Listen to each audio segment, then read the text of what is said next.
अस्सलामुअलैकुम everyone, this is D1 8th addition और हम कर रहे हैं चैप्टर नंबर 4 एक्सरसाइज 4A। कहते हैं using number line arrange each of the following in ascending order. No problem, बहुत आसान, बहुत ज़्यादा आसान है हमारे लिए। सबसे पहले तो नंबर लाइन बनाएं। ओह ऑब्वियसली अगर मेरे पास 230 है तो 230 हमारे पास यहाँ कहीं पर होगा, बहुत दूर जाकर, ठीक है। और -13 मैं यहाँ ज़ीरो सपोज कर लेता हूँ, अपने यहाँ कहीं पर ज़ीरो है मेरा, ठीक है। -13 मैं सपोज कर लेता हूँ, यहाँ पर है मेरा -13, ठीक है। फिर है 23 मेरा होगा यहाँ कहीं पर, ठीक है, सही है। उसके बाद -3 मेरा यकीनन -13 से पहले होगा, और फिर 30 मेरा यकीनन 23 के बाद होगा, ठीक है, सही है। हो गया अरेंज, -13 -3 0 23 30 और 230। कितना आसान था इसको नंबर लाइन पे बना करके अरेंज इन असेंडिंग ऑर्डर या डिसेंडिंग ऑर्डर करना, ठीक है। इसी तरह से मैं इसका ऑप्शन नंबर बी भी देख लेता हूँ, ठीक है। ऑप्शन नंबर बी है मेरे पास, पहला है -0.5, ठीक है। अगर मेरा ज़ीरो यहाँ पर है तो ठीक है, -0.5 मेरा यहाँ पर होगा, ये हो गया। अब है 150 डेफिनेटली थोड़ा सा दूर होगा। फिर है 15 डेफिनेटली थोड़ा सा करीब होगा। -10 यकीनन -0.5 के पहले होगा। अब ये 3/20 पता है क्या है, देखो इसको भी 5 से मल्टीप्लाई करवाओ, इसको भी 5 से। फ़ायदा क्या होगा, 20 को 5 से मल्टीप्लाई कराओगे तो 100 हो जाएगा, और 3 को 5 से मल्टीप्लाई करोगे 15। ये माइनस का 0.15 हो जाएगा, ठीक है। अब माइनस का 0.15, ये 0.15 इससे भी पीछे होगा, ठीक है, 0.5 से भी पीछे होगा। तो 0.5 को कंसिडर करो 0.50, 0.50 0.50 कंसिडर करेंगे, और 0.15 50 से भी छोटा है। तो अरेंज कैसे होगा, -10 पहले आएगा, -0.5 आएगा, उसके बाद -0.15 आएगा, इसके बाद 15 आएगा, इसके बाद 150 आएगा। अच्छा, प्रॉब्लम क्या है कि -10 को तो -10 लिखा रहने दो, -0.5 को -0.5 लिखा रहने दो। ये -0.15 जो था वो मेरा था माइनस का 3/20, इसको ओरिजिनल कंडीशन जो दी थी उसी में लिखेंगे, और बाकी 150 हमारे पास एज इट इज़ आ जाएगा, ठीक है। ये क्वेश्चन नंबर 5। अच्छा, इसका 6 7 जो कोशिश करता हूँ मैं बुक के अंदर ही करवा दूँ, क्योंकि 6 7 बहुत ज़्यादा आसान है। अगर मैं 6 पढ़ के भी बताऊँ ना आपको, तो 6 के अंदर कोई ऐसी कोई ख़ास बात हो नहीं रही है। कहते हैं if 6 metre represents 6 metre above the sea level, what does -10 represent. यार ये मतलब मजाक, यार क्या ये मतलब, ये सवाल करवाने वाला तो नहीं है ना। क्या हो जाएगा इसका आंसर, क्या होगा ये, what does -10 metre represent below the sea level. Simple है, हमें पता है ना, ये तो मैंने अभी पहले थोड़ी देर पहले भी आपको मैंने भी चीज़ समझाई है। इफ़ $40 प्लस में represent depositing $40 in the bank, what does -$25 represent withdrawal. हमने पैसे बैंक से जब निकलवाते हैं, विड्रॉ करवाते हैं, ठीक है। If -60 represents a clock wise rotation of 60 degree, तो प्लस का 30 रिप्रेजेंट करता है एंटी क्लॉक वाइज। हमेशा हमारा जो, अभी मैं आपको ये कैसे समझाऊं कि बेसिकली होता क्या है, अगर हमारे पास डिग्री होती तो हमेशा वो एंटी क्लॉकवाइज रोटेशन होती है, ठीक है। क्लॉकवाइज होगी तो नेगेटिव होती है, ठीक है। ये आप आगे जाके सीखेंगे इस चीज़ को, ठीक है। अभी इसमें इतना डेप्थ में जाने की ज़रूरत आपको नहीं है। If I score of 2 represents an increment of 2 marks in the test, what does. यार ये तो मैं, ये -5 होने चाहिए थे, ठीक है। ये स्कूल में भी आप बातें करते हैं, ये स्केल लेते हैं, चिटिंग करते हैं, तो आपकी डिडक्शन हो जाती है -5 -10, और आपको पता है वो होती तो है नहीं। अच्छा जी, अब दोनों माइनस में हैं, तो अगर दोनों माइनस में हैं तो जो छोटा है वो बड़ा होगा, ठीक है। दोनों अगर माइनस में हो तो जो छोटा वैल्यू होगी वो बड़ी वैल्यू होगी, ठीक है। अब यहाँ पर 11 छोटी वैल्यू है, 11.5 बड़ी वैल्यू है। तो 11 वैल्यू जो छोटी है नेगेटिव में, तो नेगेटिव में जो छोटी वैल्यू होती है बेसिकली वो बड़ी होती है।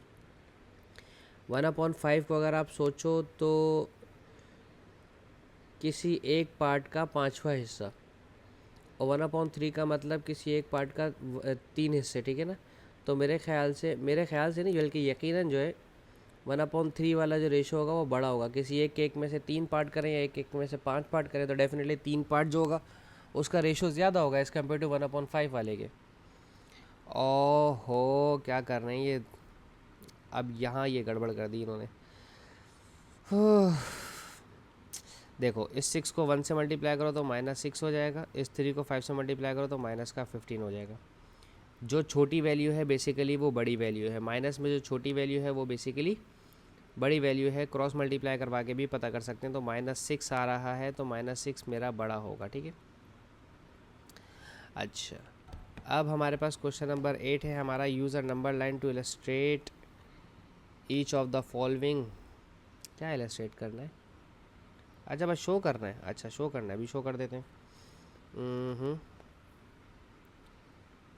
हमारे पास 0 यहाँ पर है, -1/3। -1/3 कितना होता है यार? ये 0.3333 होते ना।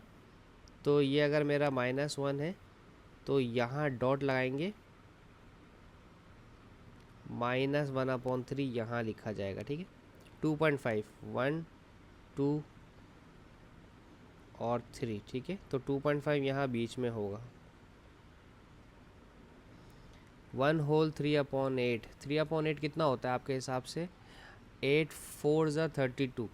अगर 3/8 को देखें ना, सिर्फ 3/8 को देखें तो 8 4 ज़ा 32 हो जाता है, लेकिन 8 3 ज़ा 24, बाकी बचा 6। 1.35 समथिंग होगा। 1.35 हमारा यहाँ कहीं पर आएगा तो हम इसको ऐसे ही लिखेंगे, 1 होल 3/8, ठीक है। 1.5 से पीछे है, देखो गौर करो। फिर है 1 तो हमारा यहीं पर आ गया है। 1 इसकी जगह 1 लिख दें, किसी और कलर से चाहे तो किसी और कलर से लिख दें। फिर है -0.2। -0.2 आपका यहाँ पर होगा, 0 के बिल्कुल करीब। 0.11 पॉजिटिव का, वो 0.11 का मतलब है ये यहाँ बिल्कुल यहाँ करीब होगा, ठीक है। 0.11, ठीक है। 0.11 सही है। Positive odd integers less than 20। अब इसे भी नंबर लाइन पर बताना है। ये तो मैंने ऑप्शन नंबर ए का कर दिया, ठीक है। अब ऑप्शन नंबर बी का बता रहा हूँ मैं आपको। Positive odd integers less than 20। Odd integers, गौर से देखिएगा। ऑड इंटीजर्स कौन से होते हैं मेरे?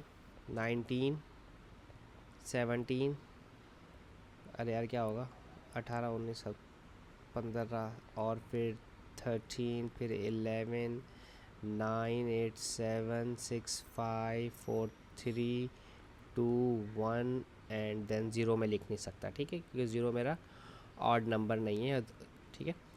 Prime numbers more than or equal to 2 but less than 10। Oh, एक second, wait a second. Prime numbers more than 2 or equal to 2 but less than 10। हाँ ठीक है, बिल्कुल बन सकता है, क्योंकि बेसिकली मेरे पास जो प्राइम नंबर्स हैं वो, अगर मैं यूँ देखो, 0 1 2 3 4 5 6 7 8, ठीक है। ये मेरे नंबर्स लाइन है, ठीक है। सबसे पहला जो मेरा प्राइम नंबर है वो 2 है, ठीक है। फिर 3 मेरा प्राइम नंबर है, फिर 5 मेरा प्राइम नंबर है, फिर 7 मेरा प्राइम नंबर, दैट्स इट, बस। इसके अलावा मेरे और कोई प्राइम नंबर नहीं है, ठीक है। अच्छा, अब ऑप्शन नंबर डी में कहते हैं common positive factors of 12 and 16। देखो, 0 1 2 3 4 5 6 7 8 9 10 11 12, ठीक है। अब ऐसे नंबर बताओ जो 2 और 16 दोनों का फैक्टर हो। देखो, 1 तो है ही, ठीक है, क्योंकि 1 के टेबल में भी 12 आता है और 16 के टेबल में 12 आता है। ये दोनों 2 से भी डिवाइड होते हैं, ये दोनों 4 से भी डिवाइड होते हैं, और बस 1 2 और 4 दोनों का कॉमन फैक्टर क्या आ रहा है? 1 2 एंड 4, ठीक है। इसके साथ ही हमारी वीडियो ख़त्म होती है। बाकी क्वेश्चन हम इंशाल्लाह नेक्स्ट वीडियो में करेंगे। होप सो आपको समझाने में कामयाब रहा हूँ। Thank you so much for watching my channel. अल्लाह हाफिज़।